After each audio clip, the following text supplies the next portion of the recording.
सबसे जो जरूरी चीज है फिजिक्स पढ़ते समय मैथमेटिक्स का प्रयोग कैसे किया जाना है, ये बहुत जरूरी है। मोस्ट ऑफ द टाइम आप लोग जानते नहीं हो मैथमेटिक्स का प्रयोग कैसे किया जाना है। बेसिक चीज होती है कि मैथमेटिक्स आपको आनी चाहिए जितनी रिक्वायर्ड है। बाकी जब हम क्वेश्चंस करा रहे होंगे, जब आपको थ्योरीज बता रहे होंगे, उस बीच में जितना कैलकुलेशन आता है, उसमें कितना डिफरेंशियल है, कितना कैलकुलस में इंटीग्रल पार्ट है या पार्शियल फ्रैक्शंस लगने हैं, मैक्सिमा मिनिमा लगना है, कंपोनेंडो डिविडेंडो लगना है, उन सारी चीजों को हम लोग क्लास के बीच में पढ़ लेंगे। आप लोगों को पहले पढ़ाते समय हमने शुरुआत में इंटीग्रल और डिफरेंशियल कैलकुलस भी पढ़ाई है ना। लेकिन अभी क्या है, समय ज्यादा नहीं है अपने पास। हम लोग जो बेसिक चीज है उनसे चलेंगे। और सबसे बेसिक चीज जो फिजिक्स को पढ़ते समय पढ़नी चाहिए वो है नंबर 1 वेक्टर अलजेब्रा। वेक्टर्स के साथ ट्रीटमेंट कैसा किया जाना है इसको देखना बहुत जरूरी है। दूसरी चीज, फोर्स में जब हम जाते हैं, फोर्स के कैलकुलेशन को हम लोग बहुत प्रॉपरली करने वाले हैं। ठीक, जितने ज्यादा न्यूमेरिकल हो सकते हैं उतने ज्यादा लगाएंगे। क्यों? क्योंकि फोर्स एक ऐसा टॉपिक है आपको सभी जगह मिलेगा। हम इलेक्ट्रोस्टैटिक्स में जाएंगे सेकेंड ईयर में तो वहां पर भी फोर्स मिलेगा।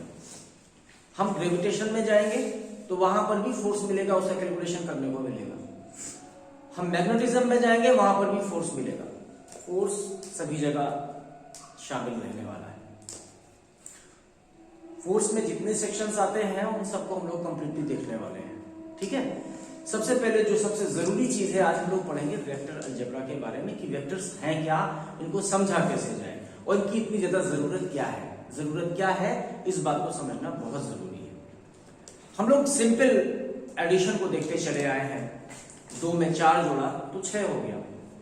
2 किलोग्राम 4 किलोग्राम जुड़कर क्या हो गया, 6 किलोग्राम हो गया।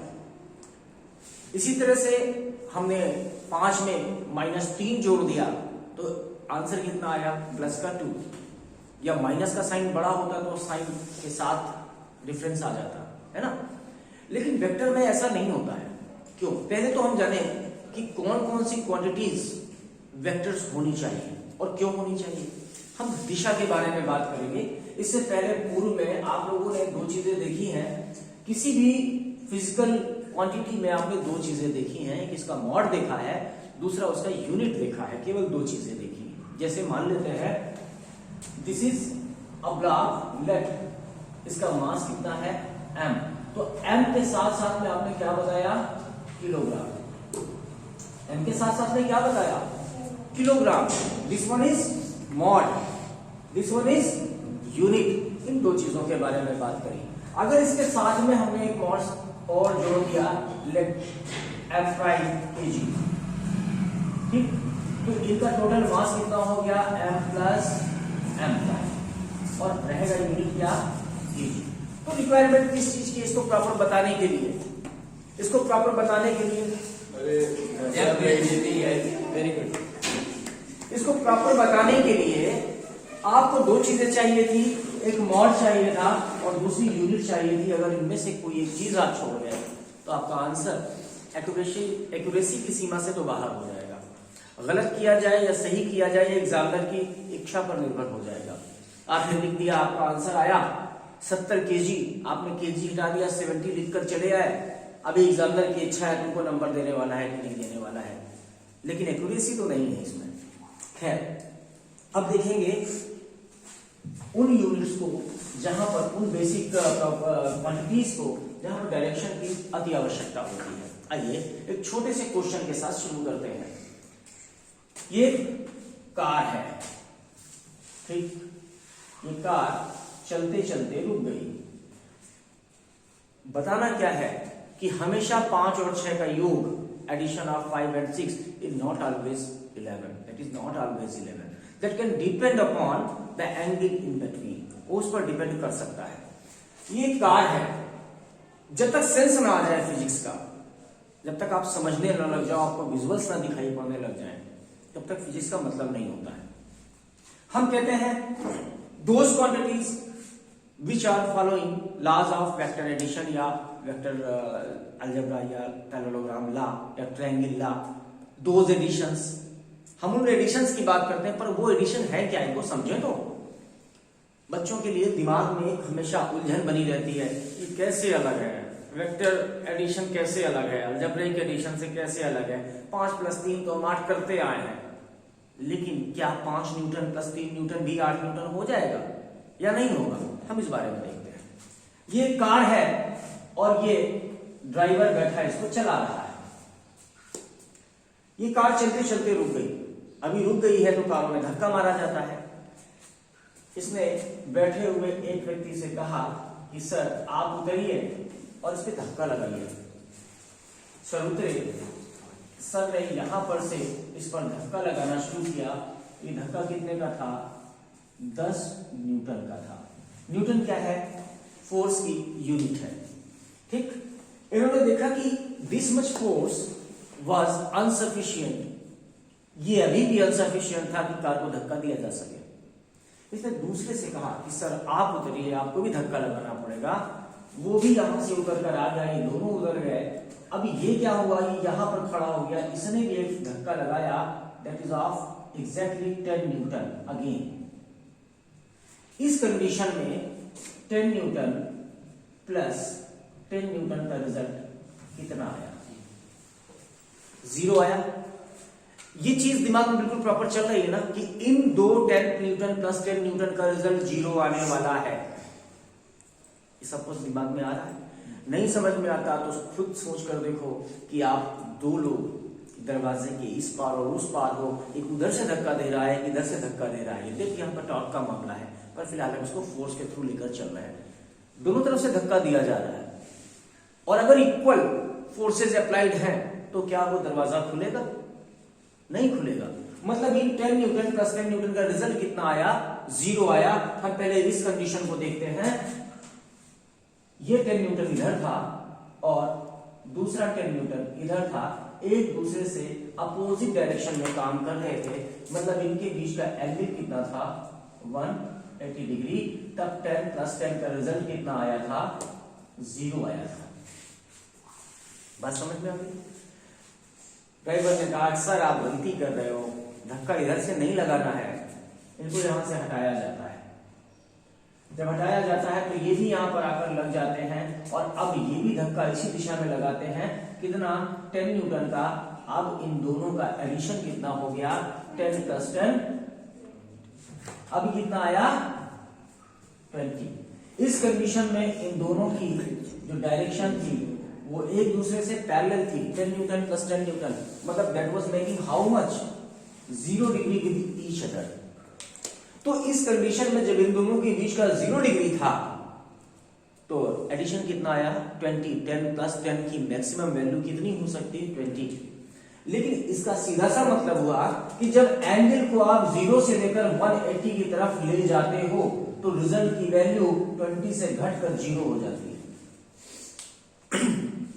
सिंपल सी बात आप देख रहे हो। जब angle was 0 degree in between the two quantities, those were force here, उनके बीच का एंगल जब 0 डिग्री था तो इनका रिजल्ट कितना था, मैक्सिमम। और जब उनके बीच का एंगल 180 डिग्री था तो उनके बीच का रिजल्ट था मिनिमम, दैट वाज 0। ठीक। अब इसका सीधा सा मतलब हुआ कि अगर हम एंगल को चेंज करेंगे 0 to 180, रिजल्ट की वैल्यू 20 से 0 के बीच में फ्लक्चुएट करने वाली है। इसका मतलब है कि इस एडिशन में, दिस पर्टिकुलर एडिशन, इसमें एक चीज की जरूरत है और वो क्या है, direction. Direction will affect the result, that is affecting the result. When 0 degree in between, that is 20. When 180, that is 0. तो किसका रोल है यहां पर, एंगल इन बिटवीन का। जो इन दो क्वांटिटीज के बीच में एंगल है उनका इस एडिशन में बहुत बड़ा रोल है। समझ में आ रही है बात। और अगर ये रोल है तो हम इस रोल को समझें कैसे, कि यहां पर तो हमने दो ऐसी चीजें देखी जो डेली लाइफ में हम देखते हैं, चले जाते हैं देखते हैं, इधर से धक्का दिया जा रहा, उधर से धक्का दिया जा रहा। लेकिन क्या हो अगर इन दो फोर्सेस के बीच का एंगल ऐसा होता तो रिजल्ट क्या आता, या भी 10 न्यूटन और 10 न्यूटन ही होते तो क्या रिजल्ट अभी 20 या 0 आता, नहीं आता। अब ये रिजल्ट किस पर डिपेंड कर रहा है? इन दोनों के बीच के एंगल पर डिपेंड कर रहा है। जब तक एंगल निश्चित नहीं है हम ये बता नहीं सकते कि इसके रिजल्ट का नंबर 1 मॉड कितना आएगा, नंबर 2 इसकी डायरेक्शन क्या होगी। यहां पर इनका रिजल्ट 0 है, कोई डायरेक्शन नहीं है, नल वेक्टर आएगा। यहां पर इन दोनों का एडिशन 20 है और किस दिशा में है? इस दिशा में है ना, ठीक। और अगर ये दोनों इधर इस तरफ से लग जाते तो दिशा ये हो जाती, ठीक। तो इस क्वांटिटी के रिप्रेजेंटेशन में आपको 3 चीजें लगी, ये जो भी क्वांटिटी थी फोर्स जिसको हमने कहा उसमें 3 चीजें लगी। नंबर 1 इसका मॉड लगा, मॉड लगा। नंबर 2 इसके डायरेक्शन लगेगी, बिना डायरेक्शन का ये नहीं होगा। और नंबर 3 इसको बताने के लिए हमको इसकी यूनिट की जरूरत पड़ने वाली है। ये 3 चीजें तो है हमारे पास। और चौथा, अगर ये निश्चित रूप से वेक्टर क्वांटिटी हो, इसमें डायरेक्शन की जरूरत होती है, ठीक। आपने क्या जाना है वेक्टर के बारे में? इतना ही ना कि those quantities which requires mod as well as direction for their proper representation, ये तो आप जानते हो। लेकिन तीसरी जो सबसे इंपॉर्टेंट चीज है वो ये है कि इसको लॉज ऑफ वेक्टर एडिशन का फॉलो करना चाहिए। आप देख रहे हो अगर इसने लॉज ऑफ वेक्टर एडिशन का फॉलो नहीं किया तो कैसे वेक्टर हो सकती है, ठीक। तो चौथी चीज यहां पर लिख देंगे, लॉज ऑफ वेक्टर एडिशन। क्या है लॉज ऑफ वेक्टर एडिशन? इनको हम लोग धीरे धीरे जानेंगे। तो अब पहले एक चीज समझ लें, दिशा का सेंस आपके अंदर होना चाहिए, ठीक। डायरेक्शन का सेंस होना चाहिए। आइए सबसे पहले उस सेंस को बनाते हैं, वो जरूरी चीज है, ठीक। ये बात सबको समझ में आ गई? अंदर तक जा रही है ना, पेनिट्रेशन रेंज अच्छी है ना, अंदर तक जा रही है, यस दैट इज। आइए अब डायरेक्शन का सेंस देखते हैं।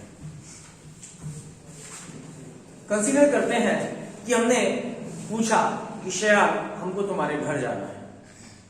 शयान से पूछा तुम्हारे घर जाना है, शयान ने कहा कि sir it is very much easy. कैसे जाना है? बोले आप इस तरफ चले जाइए, हेलो इस तरफ चले जाइए और 1.5 किलोमीटर पर मेरा घर मिल जाएगा। हमने मान लिया कि ये सही बता रहा है। अगर ये इस हाथ को नहीं उठाते और कहते सर 1.5 किलोमीटर चले जाइए, हाथ बांध नहीं, सर 1.5 किलोमीटर चले जाइए आपको मेरा घर मिल जाएगा। अभी हमको क्या 360 degrees are there to move, हम ढूंढते रहेंगे, पागल हो जाएंगे, घर नहीं मिलेगा, ठीक। जब इन्होंने ये चीज दिखाई इस तरफ चले जाइए तो there is a specific direction. दूसरा, इतना दूर चले जाइए, ठीक। अगर हम मान लेते हैं कि सारे रास्ते बिल्कुल क्लियर हैं और बिल्कुल लीनियर डिस्टेंसेस हैं, तो इस लोकेशन से हमारी जो ओरिजिन लोकेशन है, इससे शयान के घर की लोकेशन अगर 1.5 किलोमीटर पर है तो इसकी एक स्पेसिफिक डायरेक्शन है, ठीक, एक स्पेसिफिक डायरेक्शन है, ठीक। इस डायरेक्शन को फिलहाल के लिए हम मान लेते हैं this is the direction of x cap unit vector. वो भी अभी हमारे कॉन्सेंट्रेशन में आ जाएगा। क्यों? क्योंकि ये सारी चीजें आप पढ़ चुके हो, हम यूनिट वेक्टर का नाम यहां पर ले सकते हैं, ठीक। ये इसकी स्पेसिफिक डायरेक्शन है। पर अगर शयान के घर के जाने का रास्ता वास्तव में ऐसा होता, अगर ऐसा होता तो क्या इसमें स्पेसिफिक डायरेक्शन है? आइए देखते हैं है कि नहीं। किसी भी समय जो मोशन की डायरेक्शन होती है वो उस पॉइंट पर जहां पर आप हैं उस पॉइंट पर टेंजेंट खींचने पर मिलती है। इस पॉइंट पर इसकी डायरेक्शन क्या है? ये डायरेक्शन ऑफ मोशन। अगर हम इस पॉइंट पर खड़े हो जाएं तो इस पर डायरेक्शन ऑफ मोशन क्या है? ये। हम अगर इस पॉइंट पर खड़े हो जाएं तो डायरेक्शन ऑफ मोशन ये है। अगर हम इस पॉइंट पर हैं तो डायरेक्शन ऑफ मोशन ये है।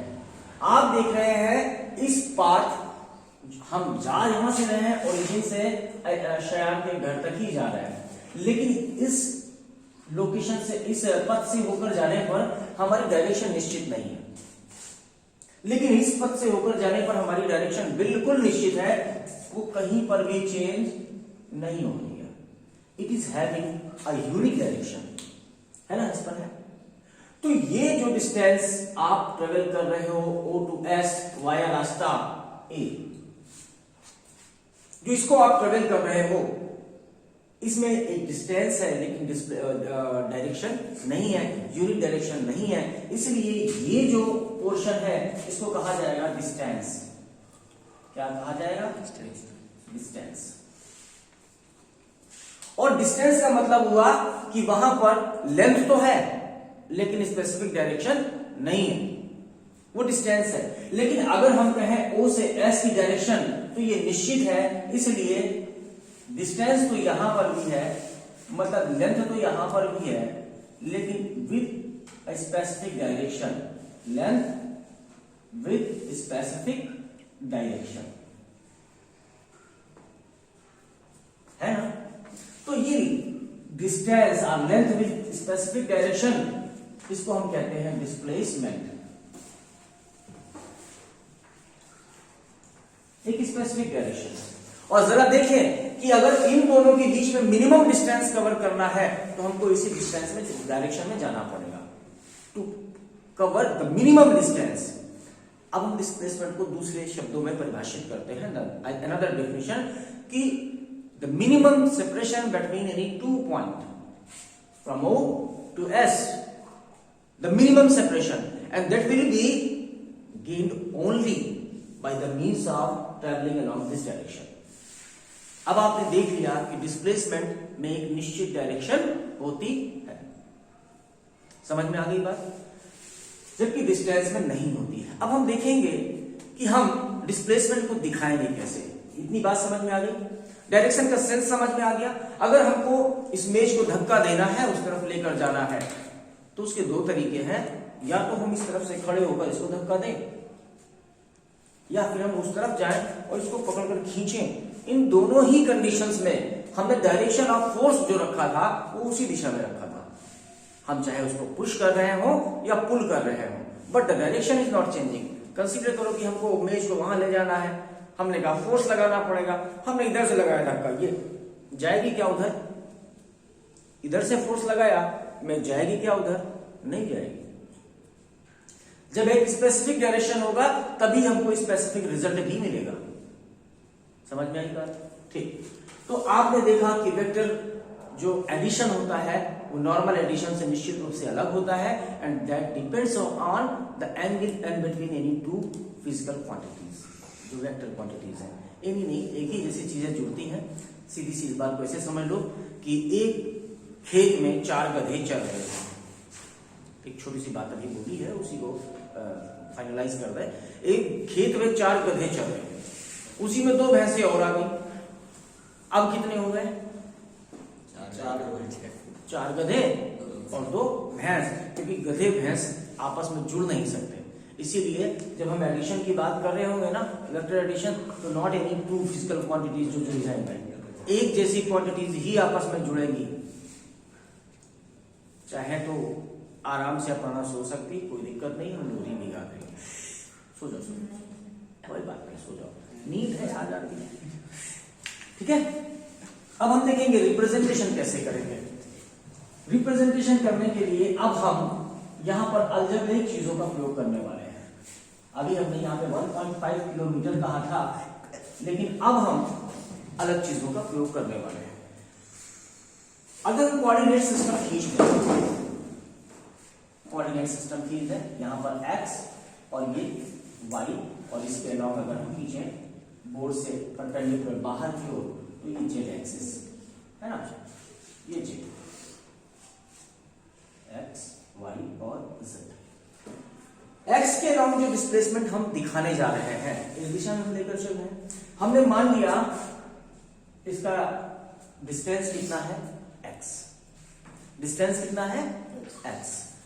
लेकिन अभी भी अगर हमें डिस्प्लेसमेंट बताना है तो इसमें दिशा की कोई चीज दिखाई नहीं पड़ रही। ठीक है, इसको दिखाने के लिए हमने इस x के साथ में एक कैप वेक्टर लगा दिया, that is what, unit vector along the direction of vector।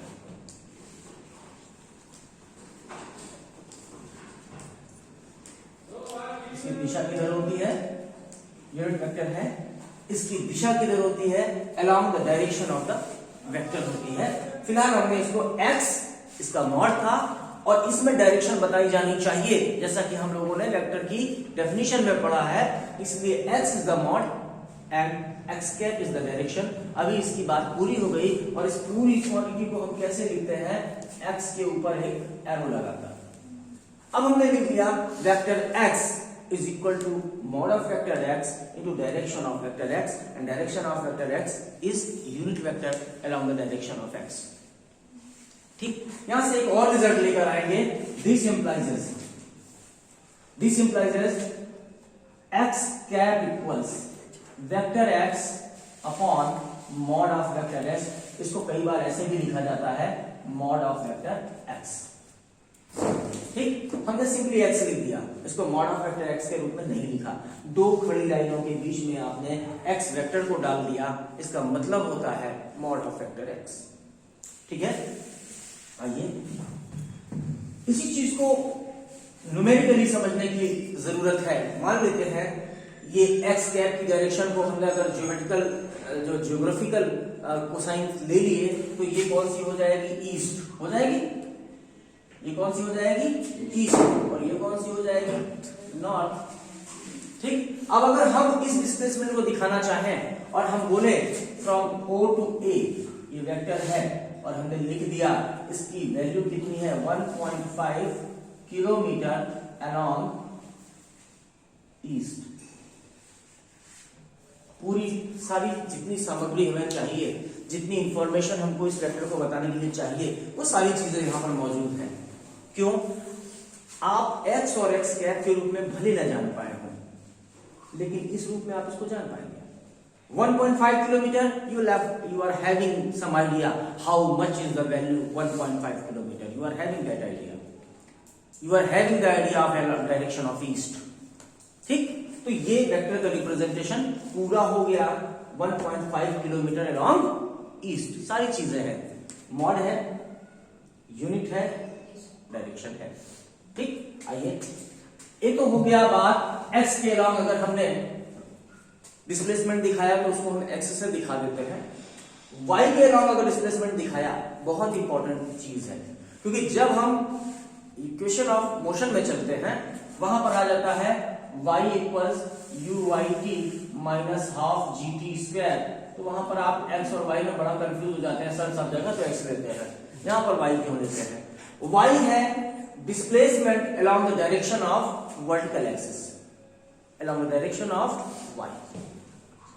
तो y के अलोंग हम डिस्प्लेसमेंट क्या लेते हैं, y ले लेते हैं। x के अलोंग क्या लेते हैं, x ले लेते हैं। एक आइडिया बना रहता है कि हम किस डायरेक्शन में मोशन कर रहे हैं। बात समझ में आई। ठीक, चलिए अब हम लोग देखेंगे डिस्प्लेसमेंट एक वेक्टर क्वांटिटी है। आपने इस चीज का डेवलप कर लिया नजरिया ना, और डिस्प्लेसमेंट को हमने दिखाया वेक्टर एक्स से। ठीक, ये किस दिशा में डिस्प्लेसमेंट है, along the direction of x. ठीक, अभी देखिए मैथमेटिक्स से आता है D dt of x equals v। आसान है पढ़ना। अगर हमको वेलोसिटी को डिफाइन करना है तो कैसे डिफाइन करेंगे, v is being defined by this term। how much, कैसे, the rate of change of displacement with respect to time, x, this is the displacement, the rate of change of displacement with respect to time is velocity at any instant। ठीक है, instantaneous velocity। in the same way d dt of v is equals acceleration a। ठीक, the rate of change of velocity with respect to time provides what, acceleration। आगे देखते हैं force F is equals m into a। ठीक, m is an scalar quantity। ठीक, और यहां पर आप देख रहे हैं कि when an scalar quantity is being multiplied with a vector quantity, that becomes what, a vector quantity, that was vector. और ये क्या मिली हमको? वेक्टर ही मिली। हमने कुछ चीजें यहां पर लिखी हैं। x that is vector, velocity v is being derived by delta x, that should be vector. A is being derived by v, that is also a vector, and f is also a vector as scalar is multiplied with a vector quantity and providing what? A vector. ठीक, इतनी बात समझ में आ गई? ठीक, अब देखेंगे स्केलर से मल्टीप्लिकेशन हुआ तो वेक्टर। ठीक, किसी संख्या से मल्टीप्लिकेशन हुआ तो दोनों में अंतर है, मल्टीप्लिकेशन विद मल्टीप्लिकेशन देखेंगे।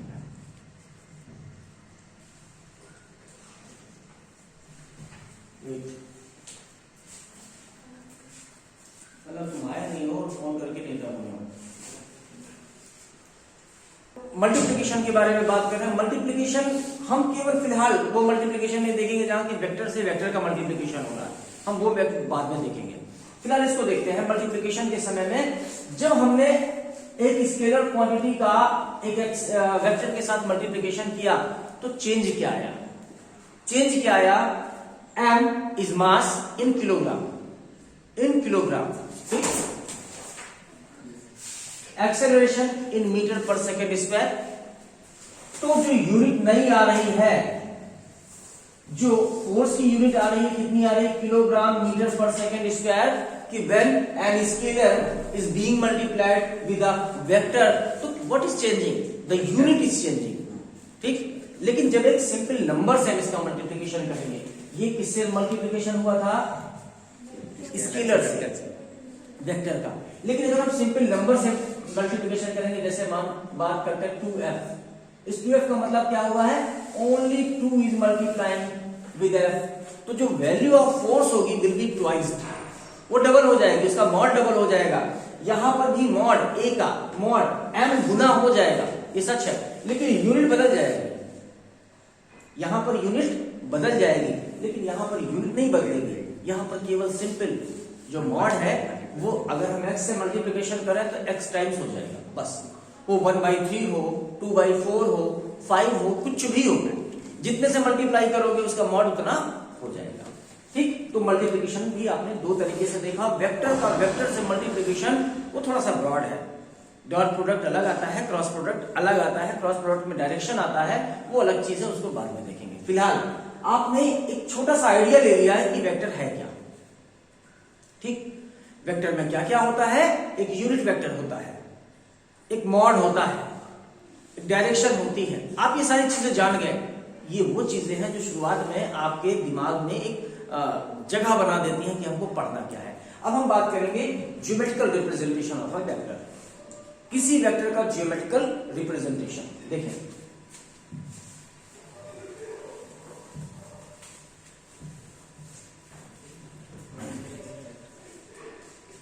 मान लेते हैं कैसे करना है इसको। ये हमने बना दिया ईस्ट और ये नॉर्थ। ठीक, आपसे कहा गया एक बॉडी पर 20 मीटर पर सेकेंड की वेलोसिटी है। कितनी? How much? 20 metre per second की वेलोसिटी है, और ये वेलोसिटी का डायरेक्शन बताया along the direction of north east, towards north east. तो आपको 20 मीटर पर सेकेंड के लिए अगर ज्योमेट्रिकल रिप्रेजेंटेशन करना है तो आपको सबसे पहले एक मेजरिंग स्केल लेनी पड़ेगी, एक पैमाना लेना पड़ेगा। आपने लिखा let 1 centimetre is equals 2 metre per second. 1 centimetre की लेंथ कितना दिखा रही है?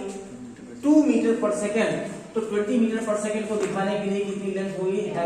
10 centimetre equals 20 metre per second.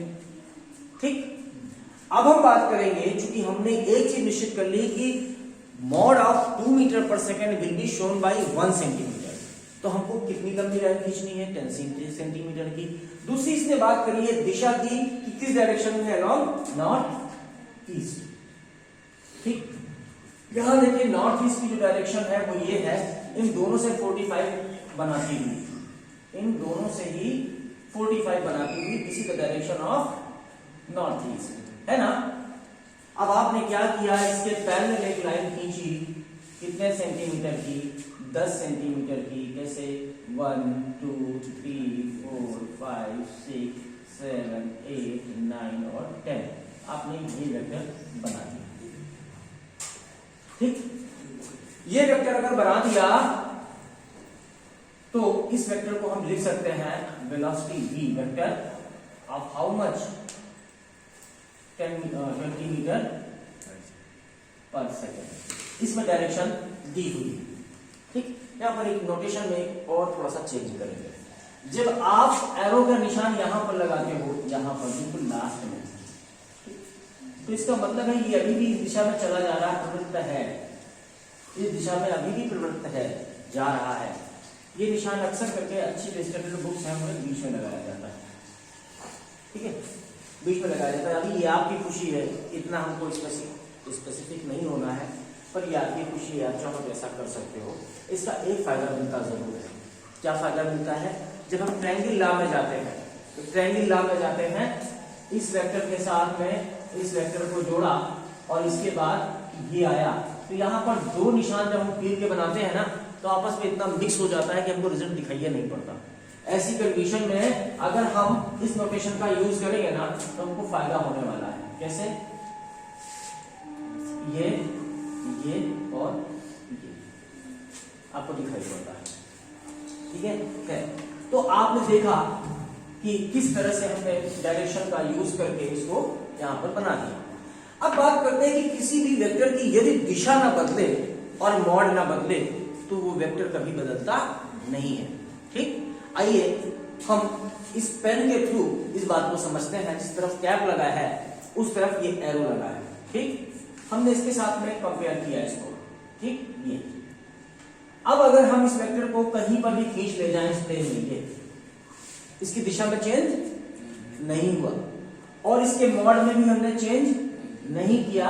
हम इसको कहीं पर भी शिफ्ट कर दें, दिशा बदले नहीं, कहीं पर भी शिफ्ट कर दें, इस वेक्टर का नाम अभी भी वेलोसिटी वेक्टर v रहने वाला है।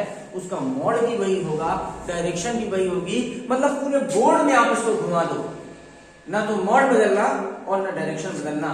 आपने बनाते समय इसको उठाया, सर ने बताया था कहीं पर भी बना दो, वो दैट रिमेन सेम। बनाते समय आपने इसको ये बना दिया, ये वेक्टर चेंज हो गया। Now it is not having the same direction at it was.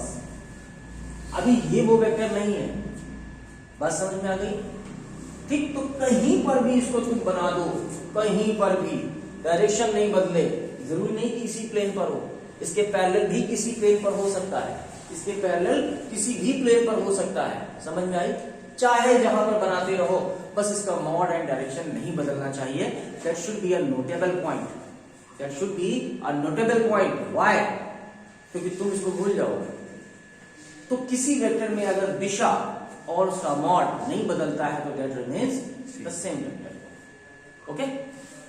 इसका भी प्रयोग हम लोग बाद में कर लेंगे। इतनी बात सबको समझ में आ गई। आइए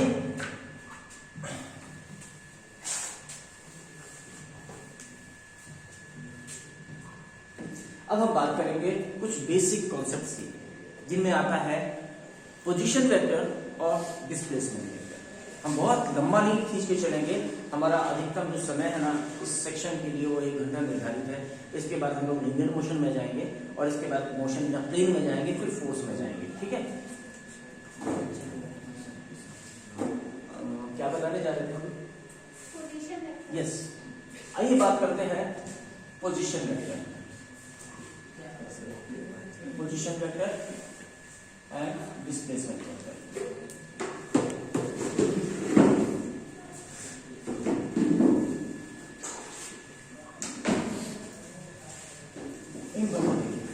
पोजीशन वेक्टर और displacement vector high school standard पर आप लोगों ने कोऑर्डिनेट ज्योमेट्री पढ़ी है और आपको मालूम है एक्स और वाई, ये एक्स के अलाउंग और वाई के अलाउंग लोकेशंस होते हैं किसी पॉइंट के।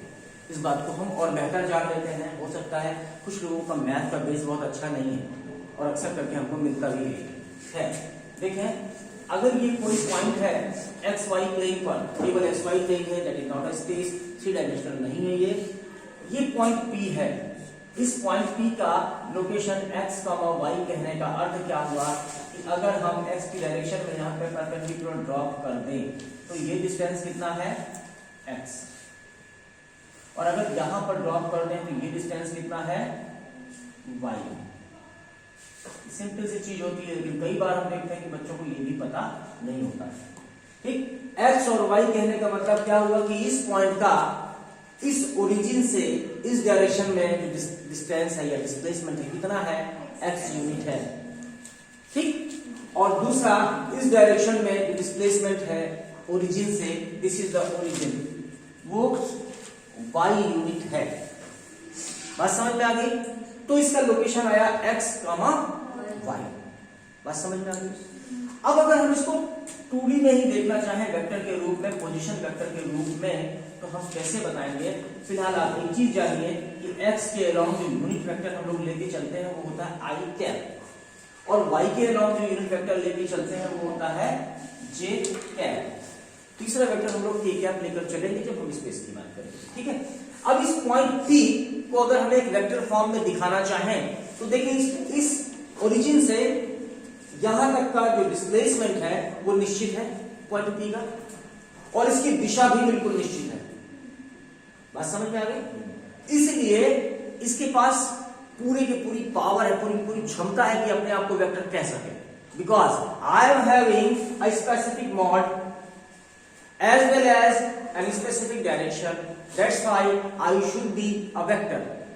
ठीक, O से P के लिए हमने जो लाइन जोड़ी, अब ये क्या हो गया, अब हम इसको लिख सकते हैं वेक्टर OP।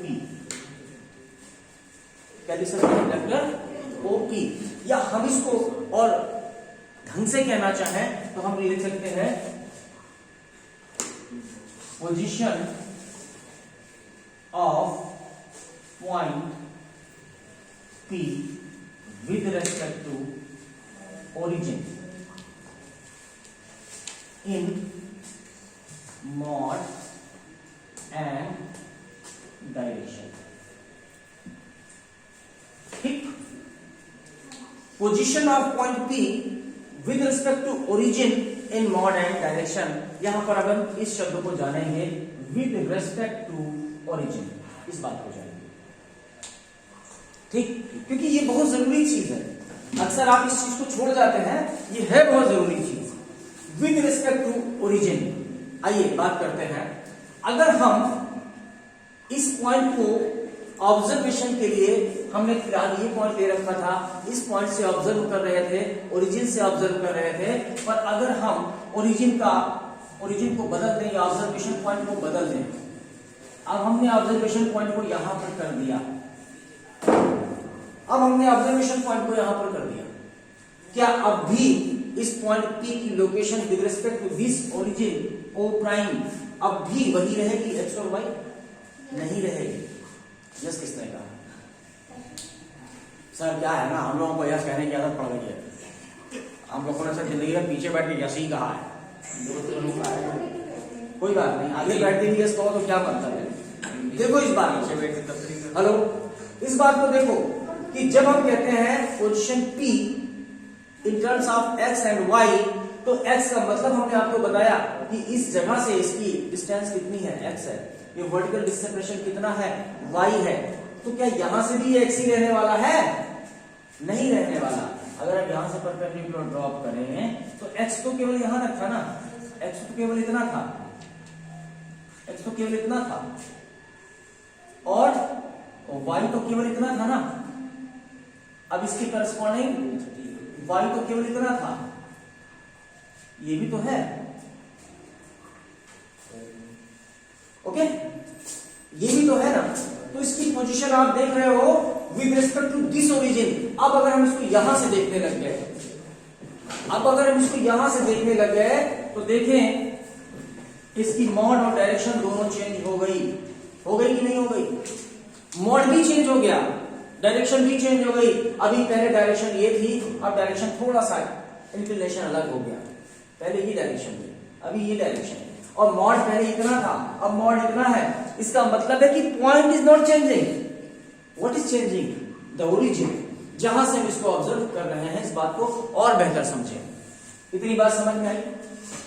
और बेहतर समझें, अगर इस पंखे की लोकेशन हमको बतानी है, इस पंखे की location with respect to that particular point, उस पॉइंट से हमको इस पंखे की लोकेशन बतानी है। जरा देखना, हम यहां पर खड़े हुए तो इसका डायरेक्शन क्या है? ये है।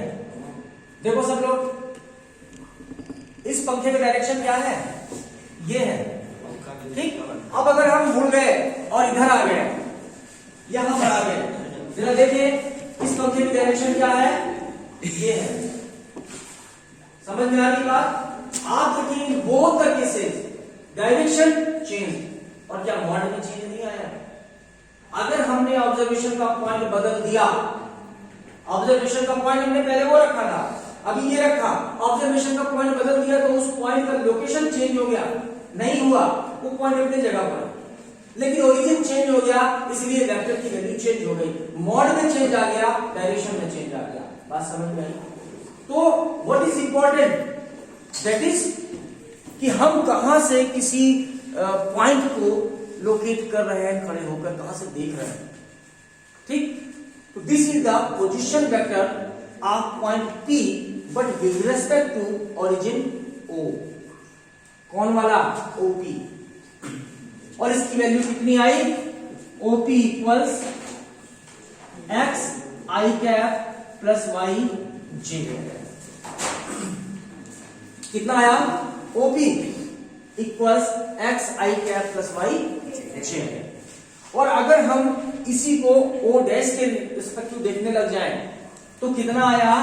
मान लेते हैं कि ये जो डिस्टेंस है ये डेल्टा y है और ये जो डिस्टेंस है डेल्टा x है। ये बात समझ में आई? तो इसी पॉइंट P की लोकेशन अगर हम with respect to O dash देखने लग जाएंगे तो वो क्या मिलेगा? O dash P, vector O dash P equals x plus delta x i cap plus y plus delta y j cap. अभी देख लें, मॉड में चेंज आ गया है, डायरेक्शन में भी चेंज आ गया है, इसलिए हमको जो पॉइंट है जहां से हम इसको लोकेट करने जा रहे हैं, जहां से इसका ऑब्जर्वेशन करने जा रहे हैं, उस पॉइंट के अकॉर्डिंग जब हम किसी पॉइंट को देखते हैं तो उस पॉइंट की पोजीशन को ही हम पोजीशन वेक्टर कहते हैं, but with respect to origin. यहां पर ये टर्म विद रिस्पेक्ट टू बहुत इंपॉर्टेंट है। हम कहें position vector of a particle is this much, हमने क्या नहीं बताया? With respect to what? तो बात गलत हो गया। विद रिस्पेक्ट टू व्हाट अगर नहीं बताया तो गलत हो गया। हमने कहा तुम अमीर हो, हमने कहा तुम अमीर हो, ये बात गलत है जब तक हम ये ना कहें कि तुम शयान से अमीर हो। ठीक, देयर मस्ट बी, एक निश्चित रूप से एक बिंदु होना चाहिए जहां से हम उसकी बात कर रहे हो। ठीक, तो पोजीशन वेक्टर अभी आपको समझ में आया? Position vector to determine position of a particle with respect to some origin और ऑब्जर्वेशन पॉइंट। बात समझ में आ गई? What is the position vector? Position vector is an specific position of a particle with respect to origin और observation point. ये बात समझ में आ गई? ओके, अब हम बात करेंगे डिस्प्लेसमेंट वेक्टर की। ठीक है, इतनी बात सबको समझ में आ गई?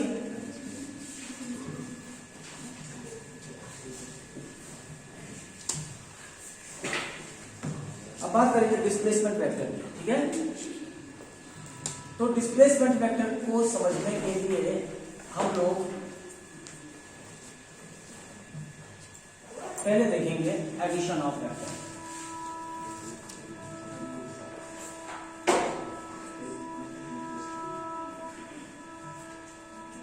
पहले देखेंगे एडिशन ऑफ वेक्टर्स। क्यों इसको समझने के लिए, डिस्प्लेसमेंट वेक्टर को समझने के लिए एडिशन वेक्टर की जरूरत क्यों है?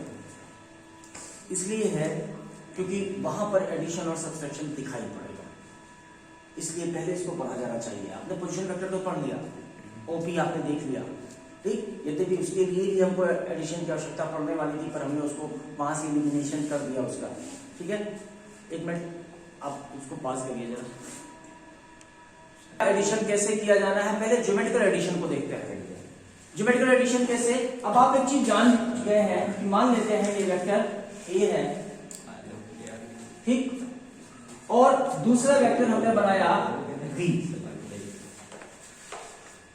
ये दोनों ही जो लाइन की लंबाइयां हैं वो इनके मॉड्स को दिखा रही हैं और साथ में इनके डायरेक्शंस आप देख पा रहे हैं, ठीक है। ये दो वेक्टर्स हैं, इन मॉड एंड डायरेक्शन ये दिखाए गए हैं। ये कौन से वेक्टर है नहीं पता, ये वेलोसिटी वेक्टर है, फोर्स वेक्टर है, एक्सेलरेशन वेक्टर है, we don't know, but these two are the vectors, इतना हमको इसके बारे में पता है। पहली चीज तो जानिए, इस वेक्टर ए में दो चीजें हैं, मॉड और डायरेक्शन। इस वेक्टर बी में भी दो चीजें हैं, मॉड और डायरेक्शन। इस चीज को हर बार याद रखिएगा क्योंकि आपके दिमाग में ये रह जाए, मॉड है और डायरेक्शन है, ठीक है। अब देखिए कि इनका एडिशन कैसे किया जाना है। एडिशन करने के दो रूल होते हैं सिंपली, एक तो ट्रायंगल रूल होता है और दूसरा पैरेललोग्राम रूल होता है। हमको जानना है कि इन दोनों के एडिशन का रिजल्ट क्या आएगा, कैसे। अगर हम at a time same time पर किसी ब्लॉक पर दो फोर्सेस लगाते हैं, एक इस दिशा में और एक इस दिशा में, तो इस ब्लॉक को किस फोर्स को अपने ऊपर लागू मानना चाहिए। क्या इस वाले को, तो इसके साथ बेईमानी होने वाली है, इस वाले को तो इसके साथ बेईमानी होने वाली है। जैसे मम्मी चाहती थी, एक फिल्म का डायलॉग है, मम्मी चाहती थी कि लड़का हो, पापा चाहते थे कि लड़की हो। बाकी तो चुटकुला खत्म हो गया। हो क्या गया बीच में, एक फिल्म का डायलॉग है कि मम्मी चाहती थी लड़का हो, एक फोर्स इस दिशा में था, पापा चाहते थे कि लड़की हो, एक फोर्स इस दिशा में था। वो क्या रिजल्ट इन दोनों के बीच में आ गया, ठीक। ऐसा ही होता है, पापा चाहते हैं कि तुम इंजीनियर बन जाओ, मम्मी चाहती कि तुम डॉक्टर बन जाओ। तुमने क्या किया, ना माँ को परेशान किया ना पिताजी को परेशान किया, घर में बड़े होकर एक शॉप खोल ली, होम्योपैथिक दवा खाना एवं कारपेंटर की दुकान। आप दोनों बन गए, किसी को निराश नहीं किया। तो वैसे ही किसी पॉइंट पर एट अ टाइम अगर दो वेक्टर्स लग रहे हैं तो उनका रिजल्ट क्या होगा, हम उसके बारे में बात कर रहे हैं, एडिशन के बारे में। तो इस एडिशन को करने के लिए क्या करना होता है, जैसा कि आप जानते हो कि किसी भी वेक्टर को हम पूरे प्लेन में कहीं पर भी नचा सकते हैं, बस उसका मॉड और डायरेक्शन चेंज ना हो। आपने क्या किया, आपको ए के साथ बी जोड़ना है, ठीक। उसके लिए आपको ए के एरोहेड में बी का टेल रखना पड़ेगा, ठीक। ये बात तो समझ में आती है। या फिर बी के एरोहेड में ए का टेल रखना पड़ेगा। याद रखिएगा, जो एडिशन होता है वेक्टर का वो कम्यूटेटिव होता है, उसमें क्रम का निर्धारण जरूरी नहीं है, ठीक है। वेक्टर एनालिसिस में जाने के बाद जब हमने वेक्टर होने की कंडीशन जानी थी तो उसमें एक चीज और था कि उनका जो एडिशन है वो कम्यूटेटिव होता है, ये भी एक रिजल्ट में आता है, ठीक है। फिलहाल आपने क्या किया, आप इसको बिल्कुल अलग से बनाए। आपने वेक्टर ए बनाया बिल्कुल इसी मॉड का और इसी डायरेक्शन में, ये बना लिया आपने vector A, the same mod and the same direction. आपने बी को उठाया, the same mod and the same direction, आपने बी ये बना लिया, ठीक। अब आपने अगर ए के टेल को बी के एरोहेड से जोड़ दिया तो जो ये आया है ये है resultant R equals a plus B, ये रिजल्ट है। यहां पर क्या था, ये वेक्टर ए था, ये वेक्टर बी था, ठीक, और इनका रिजल्ट ये आया है। अब देखेंगे कि क्या बी और ए का रिजल्ट भी वही आने वाला है। अभी देखिए क्या बी और ए का रिजल्ट भी वही आने वाला है। देखें, आपने वेक्टर बी बनाया of same mod and direction, vector B बनाया और इसके साथ में ऐड किया क्या, vector A of same mod and direction. हो सकता है इस बार थोड़ा सा डायरेक्शन में चेंज आ गया हो क्योंकि अब हमारे पास कोई प्रॉपर एपरेटस नहीं है इसको बनाने के लिए, देखें। लेकिन बी के एरोहेड में आपने ए को रखा, अब जो रिजल्ट आ रहा है वो ये आ रहा है। अब जो रिजल्ट आ रहा है वो ये आ रहा है।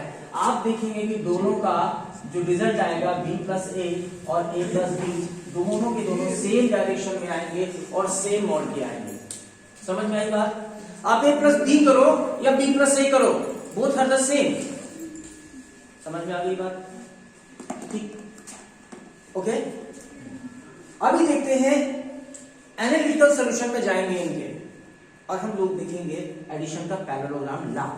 लेकिन उससे पहले हम देखेंगे सब्सट्रैक्शन ऑफ वेक्टर। क्या देखेंगे?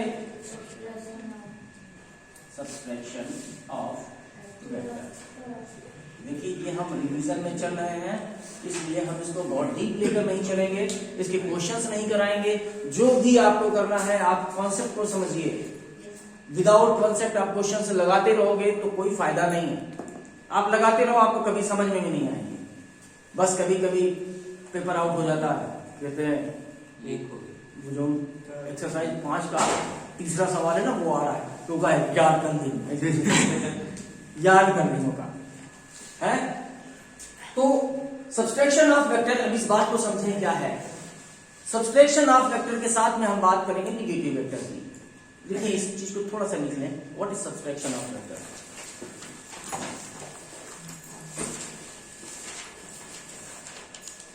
Subtraction of vector is nothing but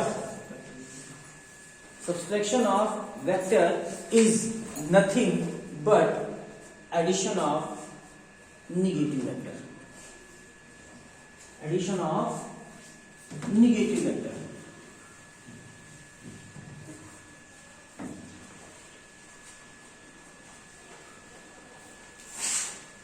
And subtraction is not commutative.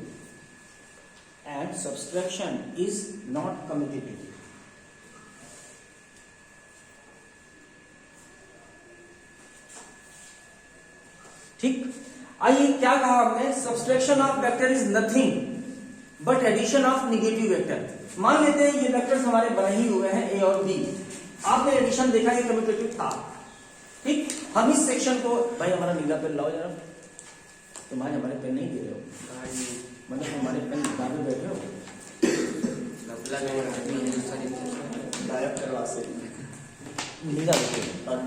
देखें इतना सेक्शन आप देखें, ये जो सेक्शन है, ये जो सेक्शन है, इस सेक्शन में हमने क्या बना रखे हैं? 2 वेक्टर्स बना रखे हैं ए और बी, और उनके एडिशन के 2 तरीके दिखा रखे हैं 1 और 2, और देख रहे हैं कि result were the same, result same थे। अब हम करेंगे vector A minus vector B. ये तरीका क्या है? या हम इसको लिख सकते हैं जैसा कि हमने कहा हुआ है, अभी अभी जो हमने बात की है, वो बात क्या की है? वेक्टर का जो सब्सट्रैक्शन है that is nothing but addition of negative vector. इस चीज पे ध्यान दीजिएगा, is nothing but addition of negative vector. ठीक, अब निगेटिव वेक्टर क्या है? हमको बी वेक्टर का ए के साथ एडिशन करना है बी के निगेटिव वेक्टर को। How to trace vector B with negative? जरा देखें, ये वेक्टर ए था, आप देख रहे हो, ये वेक्टर बी था। अगर हम क्या करें, बी को बिल्कुल पलट कर इस दिशा में रख दें, मॉड में चेंज नहीं है लेकिन डायरेक्शन बिल्कुल उलट दें, जैसे गोरे को हम काला कर दें, उल्टी बात, जमीन को हम आसमान कर दें, उल्टी बात है ना, राजा को हम रंग कर दें, बिल्कुल उल्टी बात।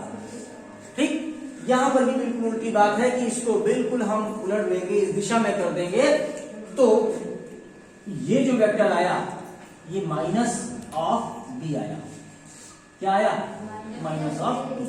अब यहां पर एक चीज और देख लेंगे, ये माइनस ऑफ बी आया, इतनी बात समझ में आ गई। यहां पर एक चीज और देख लेंगे, हम पॉजिटिव एक्स के अलाउ चलते हैं आई कैप, ये ओरिजिन है, पॉजिटिव एक्स के अलाउ चलते हैं आई कैप, मतलब जब हम इधर देखते हैं तो पॉजिटिव, तो इधर देखेंगे तो उल्टी बात, माइनस आई कैप। क्यों?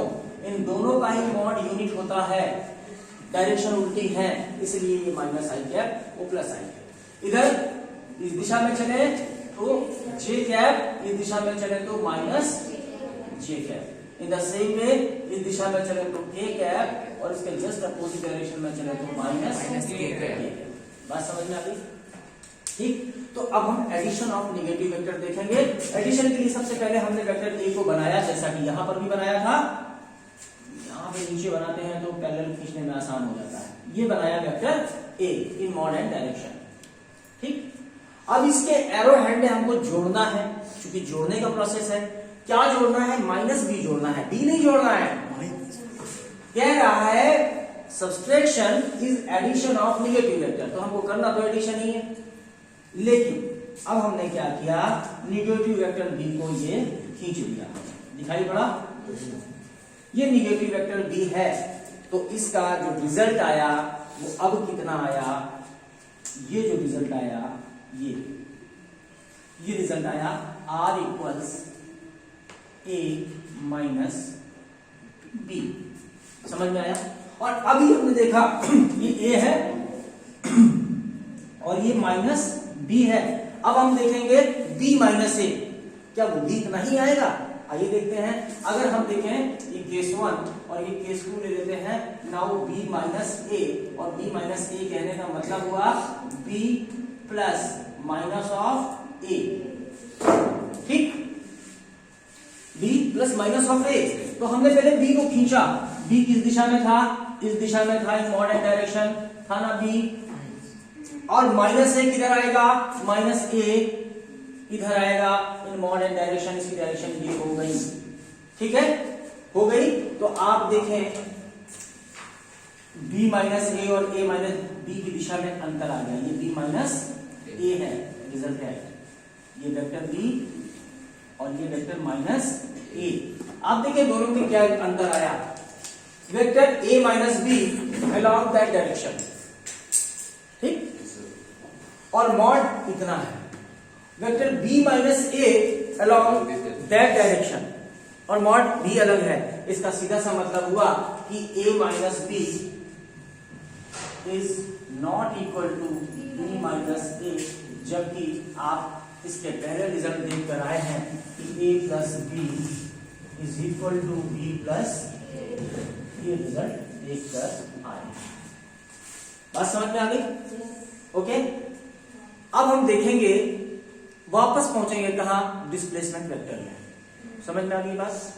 एडिशन करना देख लिया, अगर क्लिक मारना हो तो मार दो इसका, किसी को क्लिक मारना हो। बेटा तुम्हारा नाम क्या है पीछे? ये दो पॉइंट है A और ये पॉइंट B। ठीक, पॉइंट A और पॉइंट B। अब हम इनको लोकेशन दिए दे रहे हैं x1 y1 और इसको लोकेशन दिए दे रहे हैं x2 y2। ठीक, हम A के लिए काम करेंगे और B के लिए उसको जनरलाइज कर देंगे। ठीक है, हम A के लिए काम करेंगे और जो भी रिजल्ट आएगा उसको B के लिए जनरलाइज कर देंगे। बात समझ में आ गई? अब आगे की नहीं आ गई? आ जानी चाहिए बस। ठीक, देखिए हम A के लिए जो करने जा रहे हैं उसको ध्यान से देखिएगा। हमने यहां से परपेंडिकुलर ड्रॉप किया, ये डिस्टेंस कितना है? x1। हमको मालूम है बहुत से बच्चे ऐसे हैं जिनको कोऑर्डिनेट का मतलब ही अभी तक नहीं पता था, लेकिन अभी पता चल जाएगा। ठीक,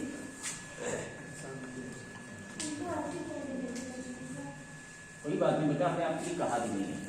ठीक है, जिसको नहीं आता होगा वो सीख ले, तो बताने का राज खोलने की जरूरत नहीं है हमको। ठीक है, ये कौन सा है? y1। ठीक, अब जरा देखें हम इस वेक्टर OA वेक्टर OA को हम कैसे दिखा सकते हैं। अभी हमने देखा, अगर हम O से यहां तक चले, ले इसका नाम दे देते हैं P, नहीं P, हाँ P तक चले तो OP वेक्टर के एरो हेड पर रखा है PA वेक्टर, देख रहे हो? हम लिख सकते हैं ना OP, देखें वेक्टर OP, देखें डायरेक्शन, देखें OP plus PA equals OA। देखो जो अभी सीखा है उसी का यूज कर रहे हैं ना, जितना सीखा है उसमें का यूज कर रहे हैं, कुछ भी अलग नहीं कर रहे हैं, है ना। OA डायरेक्शन ये है, देखो एरो बना हुआ है, O A plus P A बराबर ओ ए, सही है। या हम लिख सकते हैं this implies as O A equals x1 I cap plus y1 j cap. बात समझ में आई? समझ में आ गई? ठीक, ये हमने डाला 1। अभी बात करेंगे, कहा कि एक रिजल्ट निकालेंगे उसको जनरलाइज कर देंगे। हमने ए के लिए ये रिजल्ट निकाल लिया, चलो अब बी के लिए तुम रिजल्ट बता दो जरा सा। ओ बी बराबर कितना आएगा?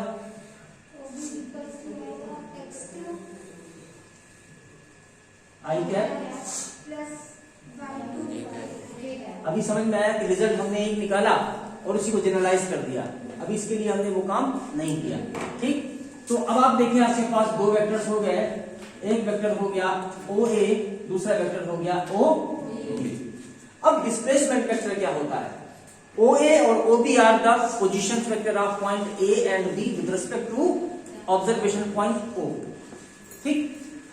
ए से बी का जो वेक्टर है वो कहलाएगा डिस्प्लेसमेंट वेक्टर। जरा देखिए, अगर हम ए से बी में जाएंगे, ए बी वेक्टर देखेंगे तो वो किधर होगा? इधर होगा, देखो। और बी ए वेक्टर उलट जाएगा, इन दोनों में निगेटिव रिलेशन आएगा क्योंकि मॉड नहीं चेंज हो रहा, ठीक। तो फिलहाल हम देखते हैं ए बी वेक्टर। कौन सा वेक्टर? A B. हम ए बी वेक्टर देखते हैं। अब जरा देखें, ट्रायंगल लॉ से O A plus A B is equal to O B. देखो सब लोग देखो, ट्रायंगल लॉ से दिखाई पड़ रहा है। ओ ए के एरो हेड में ए बी रखा है और ओ बी आ रहा है। समझ में आपकी बात? या यहां से हम देखें, this implies as vector A B बराबर कितना आया? ओ बी माइनस ओ ए, ठीक। इक्वल्स कितना आया? O B x2 minus x1 I cap आया plus y2 minus y1 j। ये रिजल्ट हमने ए बी के लिए देखा और देखा कि जो ए बी में जो बाद में रखा हुआ कैरेक्टर है ये वाला बी, इसके करस्पॉन्डिंग जो पोजीशन वेक्टर है वो पहले आ रहा है और ए के करस्पॉन्डिंग पोजीशन वेक्टर बाद में आ रहा है। दोनों के बीच में माइनस साइन है, ठीक। अब इसी वे पे अगर चलते हुए हम वेक्टर बी ए लिखे तो कितना आएगा? ओ ए माइनस ओ बी। अगर कुछ करने की जरूरत नहीं पड़ी, जनरलाइज कर दिया। ए का पोजीशन वेक्टर पहले, बी का पोजीशन वेक्टर बाद में, बीच में माइनस का साइन। हमने इस रिजल्ट को जनरलाइज कर दिया। अब कितना आया? इज इक्वल टू, यहां पर कितना आएगा? x1 minus x2 i cap plus y1 minus y2 और j कैप।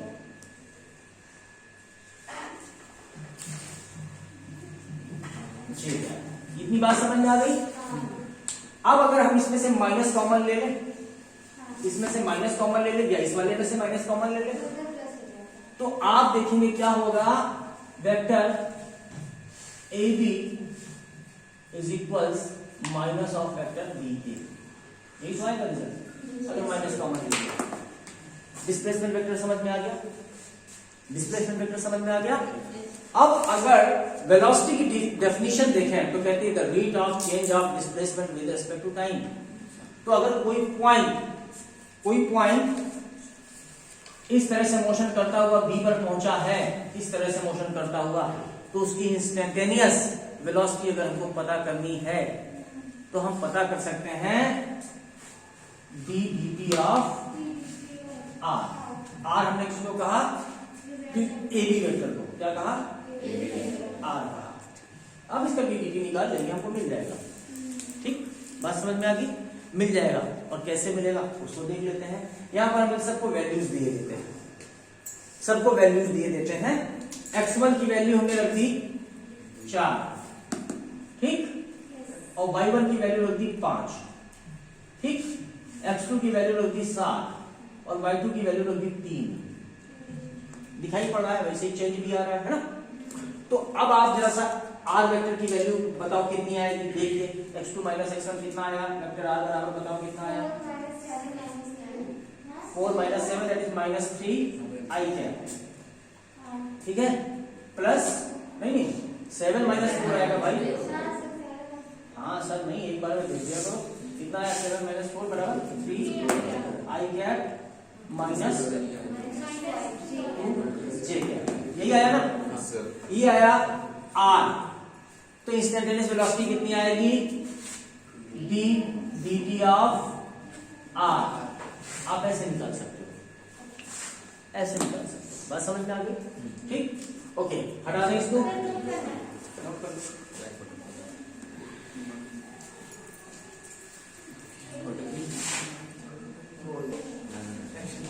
पैरेललोग्राम लॉ क्या कहता है, इस बात को दिमाग में डालना है, कॉपी पे नहीं लिखना है, ठीक है, तो कहता है कि if two vectors applied on a point if can be represented, अगर किसी पॉइंट पर दो वेक्टर्स लगे हैं and those can be shown in mod and direction by the adjacent sides of a parallelogram, ठीक, तो दियर मॉड, दो दियर रिजल्ट, किसके बारे में बात कर रहा है, रिजल्ट के बारे में बात कर रहा है, चाहिए क्या हमको, रिजल्ट, किस चीज का रिजल्ट, कि अगर एक ही पॉइंट पर दो वेक्टर्स लगे हुए हैं उनका नेट रिजल्ट क्या आएगा, मम्मी ये चाहती थी, पापा वो चाहते थे, इधर क्या होने वाला है, वो चाहता है होम्योपैथी है ना, तो कंसीडर ये एक पॉइंट है, इस पॉइंट पर एक वेक्टर ये लगा हुआ है ए और एक वेक्टर ये लगा हुआ है बी, ये दो वेक्टर्स ए और बी लगे हैं, इनका रिजल्ट क्या आने वाला है, what will be the result, this is the problem, for what we are calculating this, to find the result, mod of the result and direction of the result, तो क्या कहा इसने कि if two vectors applied on a point if can be shown by two adjacent sides of a parallelogram, then their resultant vector will be shown in mod and direction, इस term को याद कर लो, mod and direction will be shown in mod and direction by the diagonal of the parallelogram, दो diagonal होते हैं, कौन सा diagonal, of the parallelogram which passes through the co-initial points of the two vectors, इनके कोई initial point से होकर जाता है, जरा देखें, पहले तो एक चीज देखें, कह रहा है कि those vector can be shown in mod and direction by the two adjacent sides of a parallelogram, तो पहले तो देखें पैरेललोग्राम बनता भी है कि नहीं बनता है, देखें इस लाइन के पैरेलल हमने ये लाइन खींच दी और इस लाइन के पैरेलल हमने ये लाइन खींच दी, यस ये पैरेललोग्राम बन गया, ठीक, ये पैरेललोग्राम बन गया, ठीक, अगर ये पैरेललोग्राम बन गया है Aditya, if those can be shown by the two adjacent sides of, then their resultant will be shown by the diagonal, कौन सा diagonal, ये no, the diagonal which passes through the co-initial points of the two vectors, तो in mod and direction ये किधर जाएगा,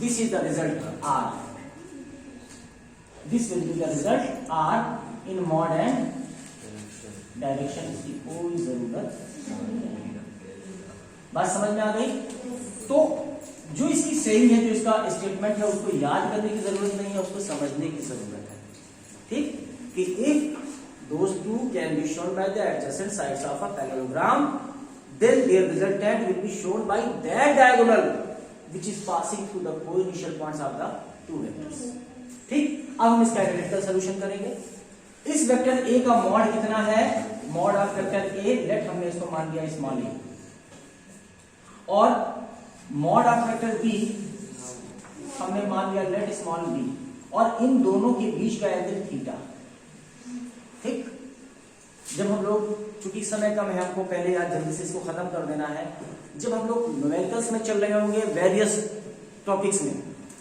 जो वो चाहे ग्रेविटेशन हो चाहे फोर्स हो, चाहे फ्रिक्शन हो, चाहे वर्क एनर्जी हो, वहां पर जो भी चीजें हम यहाँ पर छोड़ जाएंगे उन चीजों को वहां पर वापस उठा लेंगे।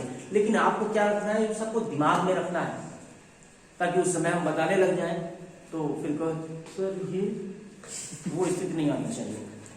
तो ठीक है, जरा देखें, इसका मॉड ए है, ये एंगल थीटा है, हमने इसको आगे तक बढ़ा दिया ताकि हमको एक रेक्टेंगल ट्रायंगल मिल पाए, और यहां से हमने इसको ड्रॉप करा दिया।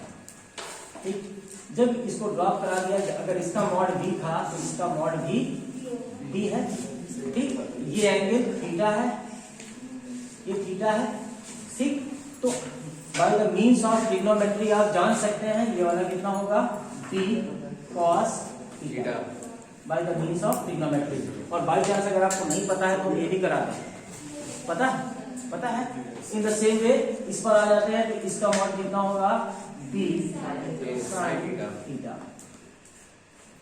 ठीक, अब देखें कि ट्रायंगल को बी, बल्कि बी ना लें,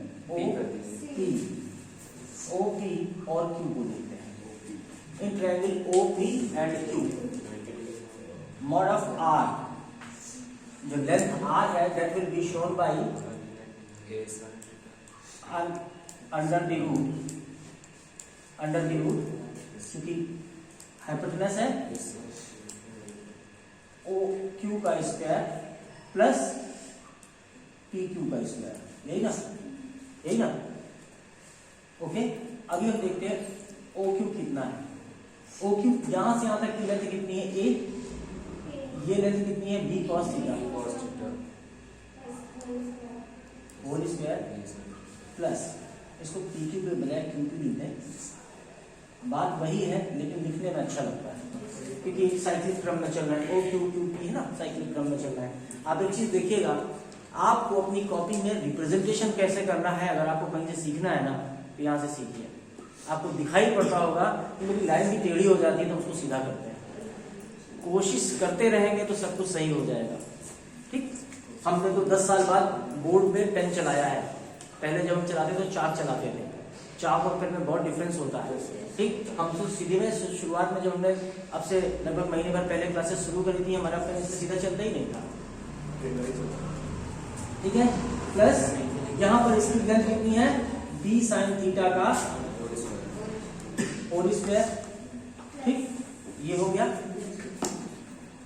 ओके, अब इसका वो करेंगे, स्क्वायर करेंगे तो अंडर रूट कितना आया, A square plus B square cos square theta plus वाई से B cos theta.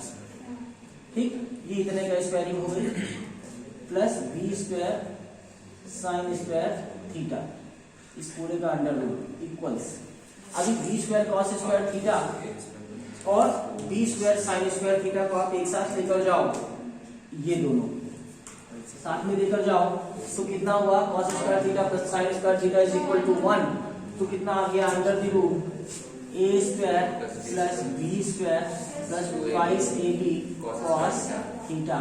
This much will be the resultant mod when mod of A is A, mod of B is B, और उनके बीच का angle कितना है, theta है। और आपने देखा था कि जो वेक्टर एडिशन होता है वो थीटा पर डिपेंड करता है, एंगल पर डिपेंड करता है। तो ये एंगल की टोटल डिपेंडेंसी दिखा रहा है, ये मॉड है केवल। लेकिन जब हम किसी वेक्टर के प्रॉपर रिप्रेजेंटेशन की बात करते हैं तो केवल मॉड से तो काम चलता नहीं है, अभी डायरेक्शन भी तो देखनी पड़ेगी। ठीक, मान लेते हैं जो रिजल्ट है, रिजल्ट ये ए के डायरेक्शन से एंगल फाई बनाता है। ठीक, result makes an angle phi with the direction of A. ठीक, तो यहां से देखें, perpendicular to base tan phi is equal to B sine theta upon A plus B cos theta. देखिए यही तो आया ना, ये आ गया। This implies phi equals tan inverse B sine theta upon A plus B cos theta. ठीक, इतनी बात समझ में आ गई। यहाँ पर कुछ स्पेसिफिक रिजल्ट देखेंगे, ये फॉर्मुलेशन है, कुछ स्पेसिफिक रिजल्ट देखेंगे बेस्ड ऑन कंडीशन। अगर ऐसा हो कि a बराबर b हो, मतलब मॉड ऑफ a बराबर मॉड ऑफ b, मतलब ये दोनों की दोनों a हो, ठीक, तो क्या होगा यहाँ पर, ये भी a, ये भी a, ये भी a, ठीक। अगर दो वेक्टर्स ऐसे हैं जो मॉड में बराबर हैं, तो उनका रिजल्ट जो आएगा वो एंगल बाइसेक्टर की डायरेक्शन में आएगा, ठीक। मतलब अगर दो वेक्टर मान ले ये है, ये है, और इनके बीच का एंगल 45 डिग्री है, तो जो इनका रिजल्ट आएगा वो 22.5 डिग्री में आएगा, वही हम शो करने जा रहे हैं। अगर ऐसा हो जाए तो this implies phi equals tan inverse b sin theta upon b common ले लिया 1 प्लस cos थीटा, हुआ समझ आई, is equals tan inverse b से b गया ना, sin थीटा को हमने लिखा 2 sin theta by 2 into cos theta by 2, ये sin 2 थीटा का फार्मूला होता है, ठीक। ये sin 2 थीटा का फार्मूला होता है और इसका प्रूफ भी मैथमेटिक्स वालों के पास है, ठीक है, क्योंकि मैथ में, साइंस में कोई भी चीज ऐसी नहीं है जिसको ऊपर से भगवान ने ड्रॉप कर दिया, ले भैया इसका इस्तेमाल कर लेना, ऐसा कुछ नहीं है। आपको जो भी रिजल्ट मिलेंगे जिनको आप स्टैंडर्ड फार्मूला के रूप में यूज करते हो, उनका कहीं ना कहीं से डेरिवेशन किया गया, और डेरिवेशन बिल्कुल बेसिक चीजों से उठाकर किया जाता है, ठीक। ये कितना आया, 1 प्लस कॉस थीटा को हमने लिख दिया 1 plus twice cos square theta by 2 minus 1, ठीक, -1 से ये +1 चला गया, 2 से ये 2 चला गया, ठीक। कॉस थीटा बाई 2 के एक पावर यहां से चली गई, बचा equals tan inverse tan theta by 2। देखें sin theta by 2 upon cos theta by 2 बचा ना, उधर की बेंच, समझ में आ रही बात, कैलकुलेशन में कहीं कोई दिक्कत तो नहीं, कैलकुलेशन में दिक्कत हो तो जरूर बता देना। शुरुआती ये कोई खराबी की बात नहीं कि सर हमको नहीं आता है, आप पूछ लो आपको आ जाएगा, क्योंकि क्लासेस में एक जो ट्रेंड होता है ना, हाँ भाई समझ में आ गया जी सर आ गया सर, बिल्कुल समझ में आ गया सर, पक्का समझ में आ गया, और बाहर जाके मामला साफ है। कैलकुलेशन देख लेना, कहीं पर कोई मिस्टेक तुमको समझ में आ रही हो तो, ठीक। यहाँ पर फिर से इधर चलते हैं, ठीक है। तो देखिए फाई इक्वल्स tan इनवर्स, आपने साइन थीटा को लिखा 2 sin theta by 2 into cos theta by 2 upon b से b कट दिया था, ये तो पता ही है, ठीक। अभी नीचे क्या आया, 1 प्लस कॉस थीटा था, हमने 1 प्लस कॉस थीटा का फार्मूला लगाया 2 cos square theta by 2 minus 1, ये लगा। अभी देखिए ये -1 से ये +1 कैंसिल हो जाएगा, हम यही हटा देते हैं, हटा दिया। अभी 2 से ये 2 गया, कॉस थीटा की एक पावर यहां से चली गई, यहाँ पर कॉस थीटा बाई 2 बचा, ठीक। अब कितना बचा, sine theta by 2 into cos theta by 2 बचा tan थीटा बाई 2, तो 5 this implies 5 equals tan inverse tan theta by 2, this implies tan inverse tan गया, बचा कितना 5 इक्वल्स थीटा बाई 2। यही तो रिजल्ट हम तुमसे बता रहे थे कि अगर दो वेक्टर्स इक्वल मॉड के हैं तो उनका रिजल्टेंट उनके एंगल बाइसेक्टर की डायरेक्शन में आएगा, और इस चीज का एप्लीकेशन आपको सेकेंड ईयर इलेक्ट्रोस्टैटिक्स में मिलेगा। क्यों, वहां पर एक सेक्शन आता है electrostatic field at a point on equatorial line of a dipole, वहां पर आपको इसका एप्लीकेशन मिलेगा।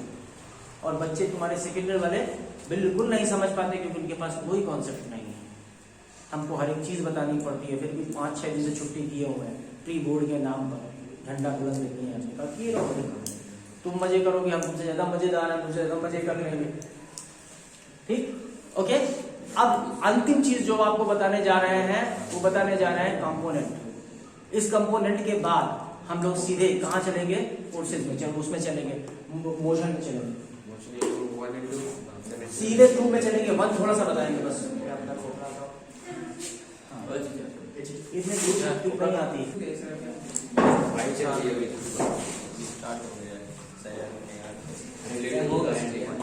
देखें कंपोनेंट क्या होता है, रेक्टेंगुलर कंपोनेंट क्या होता है, दो रेक्टेंगुलर भागों में बांट देना जो एक दूसरे से 90 डिग्री पर हो, उनमें बांट देना। बचपन की छोटी सी बात बताए, हम दो भाई थे, तो जब मम्मी 10 किलो का गेहूं बना देती थी और नहीं उठा पाते थे हम दोनों लोग, तो होता क्या था कि बड़े वाले के ऊपर 7 किलो, मेरे ऊपर 3 किलो लाद दिया जाता था, हम लोग छोड़ आते थे। मतलब जो चीज है उसको दो ऐसे सेक्शंस में तोड़ देना कि उनका सम्मिलित प्रभाव उस अकेले के बराबर हो, यहां पर समझ में आ जाता है, लेकिन वेक्टर्स में समझ में नहीं आता है। क्या सम्मिलित प्रभाव, कैसा सम्मिलित प्रभाव कि जैसे 10 किलो का गेहूं था उसको दो सेक्शंस में तोड़ दिया गया, 7 kg एंड 3 kg, तो उसका रिजल्ट टोटल एडिशन कितना हुआ, 10 kg अगेन। ठीक, तो कंपोनेंट्स में तोड़ने का मतलब भी यही होता है कि किसी वेक्टर को ऐसे दो रेक्टेंगुलर भागों में तोड़ देना कि उनका कंप्लीट इफेक्ट उस अकेले वेक्टर के बराबर हो। ठीक, ये कैसे किया जाता है, इसको फोर्स के मीडियम से जानते हैं, ज्यादा अच्छा लगेगा। ये एक बॉडी है जिस पर एक फोर्स ऑब्लिक डायरेक्शन में लगाया जा रहा है, इस डायरेक्शन में लगाया जा रहा है, ये लेट एफ।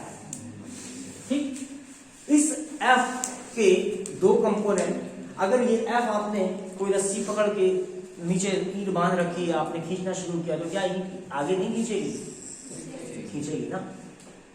तो इसके दो कंपोनेंट किए जा रहे हैं, एक इन दिस डायरेक्शन, इस डायरेक्शन में, और एक इसके परपेंडिकुलर डायरेक्शन में, ये।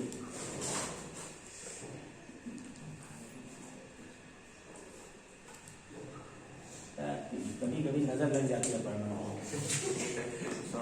मतलब जिसको बहुत शौक है कहने का है सर अभी भी टेढ़ी है, काले बिल्ली रास्ते। ठीक, देखें दूसरा वेक्टर ये, आप देखें कि ये दोनों वेक्टर्स का सम्मिलित प्रभाव देने की स्थिति में है कि नहीं।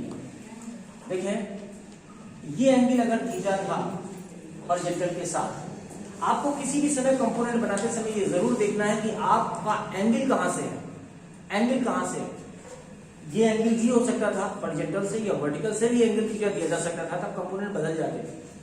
ठीक है, फिलहाल देखें इस f का ये कंपोनेंट होगा f cos theta by the means of simple geometry. ये सब आप जानते हो, हम इसके बारे में बताना नहीं जा रहे, लेकिन आप ये याद रखें कि जिस आर्म के साथ थीटा लगा होगा वो कॉस आर्म होगी। इस आर्म के साथ थीटा लगा है, इसके साथ तो नहीं लगा है, इससे जो अपोजिट डायरेक्शन वाली आर्म होगी, इस साइन आर्म होगी, ये हो जाएगा f साइन थीटा। ठीक, यहाँ पर कुछ और चीजें देख लेते हैं, आप फोर्स को काफी पढ़ भी चुके हो, इसलिए देख लेते हैं। मान लेते हैं कि फोर्स ऑफ फ्रिक्शन इस दिशा में लग रहा है, इस दिशा में, ठीक, और ये बॉडी अभी भी रुकी हुई है, फोर्स ऑफ फ्रिक्शन इस दिशा में लग रहा है, तो f cos theta minus force of friction is equal to 0 अगर ये अभी तक रुका हुआ है तो, अभी तक रुका हुआ है तो, ये आप जान चुके हो। और इस f साइन थीटा को मैनेज कौन कर रहा है, बराबर इक्वल कर देते हैं, इसको मैनेज कौन कर रहा है, f साइन थीटा और minus mg is equal 0। This implies f sine theta is equal to m into g। ठीक है, ये बन गया। तो इस तरह से रेक्टेंगुलर कंपोनेंट्स का काम भी खत्म हो गया। जिस चीज की जितनी ज्यादा जरूरत जहां पर पड़ेगी वेक्टर्स की, हम आपको वहीं पर बताएंगे, क्योंकि ऐसा नहीं कि इतने से हमारी कहानी खत्म हो गई, लेकिन आपके दिमाग में एक निश्चित जो चलचित्र होता है वो बन गया है। आप समझ चुके हैं कि पोजीशन वेक्टर क्या है, डिस्प्लेसमेंट वेक्टर क्या है, किसी पोजीशन को कैसे दिखाया जाता है, rate of change of displacement that is position with respect to time that provides us velocity, हमने वो सारी चीजें देख ली हैं। ठीक है, तो अभी फिलहाल के लिए कुछ देर की क्लास आपको छुट्टी करते हैं, ब्लॉक करते हैं। ओके, वीडियो बंद कर दो भाई। लाइक हमारा